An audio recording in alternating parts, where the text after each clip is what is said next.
everyone, and welcome to First Chapter Friday. So I have another book for you, brand new book. This is Nubby's story by Aubre Andrus from the Dodo. So as you can see, this is a book about a dog, and it is a non-fiction story. So let's go ahead and jump into the first chapter. Hopefully it's not going to make me cry, because books about dogs tend to make me cry. So here's hoping. Here's Nubby's story, Chapter 1. Chapter 1. A dog is born. Lou Robinson rushed around the house searching frantically for a few items. She grabbed a blanket, a basket, and a jacket. She looked at her cell phone one more time, then picked up her car keys. Her husband, Mark, sat in a comfy chair in front of his computer screen. He was working intently and didn't notice the flurry of activity behind him. "I'm going to pick up a boxer with 2 legs," Lou called as she walked past Mark and headed toward the front door. "All right," Mark said, and he heard the door shut. "Wait, what did she say? A boxer with no legs?" Mark must have misheard his wife. Lou drove as fast as she could through the roads of rural Texas. She and Mark lived outside of Houston, where the roads weren't very crowded. It was a cold but peaceful January day, and the fresh air allowed her to think more clearly.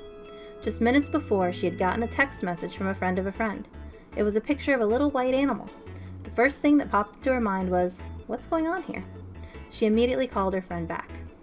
"You gotta get over here quick," the woman had said. "We need your help. Our boxer just had a puppy who doesn't have any front legs." Lou had only one response: "I'm on my way." Lou was used to caring for animals. Although her full-time job was as a photographer, she loved taking portraits of kids, couples, and animals. Any free moment she had was spent on her animal rescue organization. It was called WARE, which stood for Warriors Educate About Rescue. Now, she not only rescued lost or abandoned pets, but she also taught people how they could help prevent pets from ending up in animal shelters or on the streets in the first place. As a longtime animal rescuer, she cared for dogs with all kinds of issues, but she was used to broken limbs, not missing limbs. Lou rang the doorbell, and the door opened almost immediately. "Thank you for coming so quickly," the woman said. "They're over here." Lou entered the house and spotted the white mother boxer, the brown dad boxer, and the litter of 7 puppies in the corner of the living room. When Lou stepped into the room, the mother was instantly very protective and growled like any mama dog would when a stranger approached her newborn pups. Lou paused to let the mother dog know she was a friend. The puppies were snuggling up to the mom's belly to drink milk. They wiggled and crawled as they fought for a chance to eat, like healthy puppies do. But one puppy was getting left behind. He was all white with the sweetest little pink face and the tiniest ears. From a distance, he didn't look any different from his siblings. But as Lou stepped closer, she realized her friend was right. He had no front legs. Lou sat on the floor and tried to gain the mother boxer's trust. Once the mama calmed down and seemed comfortable, Lou slowly moved the 2-legged pup closer to his mother's tummy so he had a chance to eat. A lot of things were running through Lou's mind. This puppy couldn't compete with his squirmy brothers and sisters. He was going to get wiggled out of the pack over and over again. If he couldn't eat, he wouldn't have a chance. But taking a puppy away from his mother can be traumatic for both the puppy and the mother. After a couple hours watching the puppies, Lou and her friend made a decision. Lou had to take him home. The newborn 2-legged pup had to take home the new After a couple of hours watching the puppies, Lou and her friend made a decision. Lou had to take home the newborn 2-legged pup and care for him.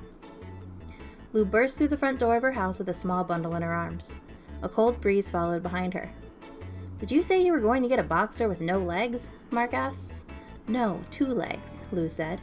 She carefully pulled back the fleece blanket and showed Mark who was hiding inside. "Whoa," Mark said. He scratched his gray mustache and beard and then placed a hand on his bald head. He couldn't believe what Lou was holding. The little pup was so tiny.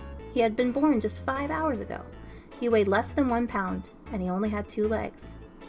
What are we going to do?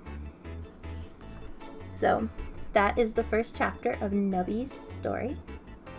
And that's all I got for you today. So, if you're interested in reading this book, definitely check it out.